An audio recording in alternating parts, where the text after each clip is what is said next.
Recently, I've been seeing a lot of online discourse on whether or not having photorealistic graphics in a game is what sells it, or if art direction and gameplay are what sells a game.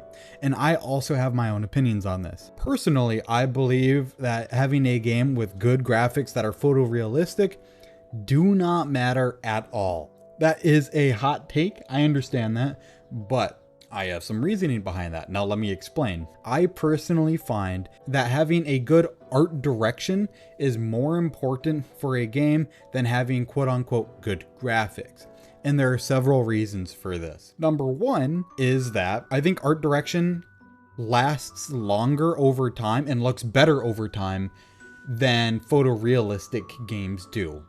And the reason why I say this is if you go back a couple years to a game like Crisis, that game was known for being like the photorealistic game, and now looking back at it, it kind of looks like shit.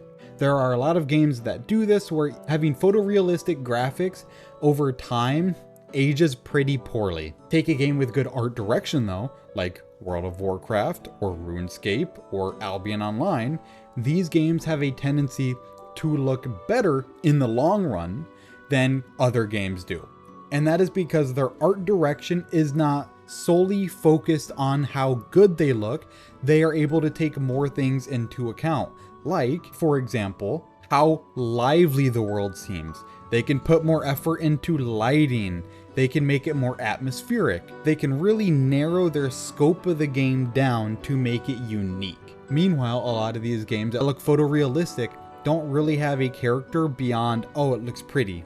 And there are a lot of games that look like that. The second reason why I think having better art direction is having a photorealistic game has a tendency to take funding away from other aspects of the development process, like case in point, Skull and Bones, Ubisoft's quadruple A game.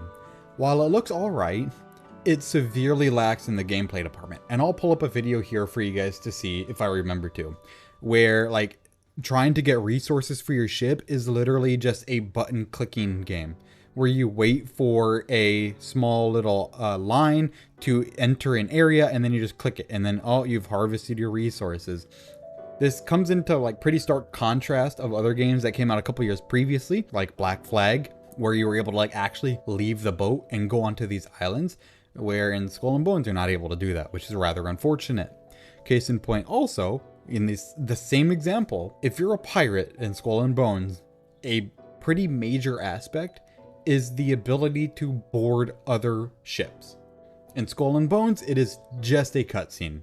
While in Black Flag, a game with less development time, less funding, you are able to actually board the ship and do the gameplay.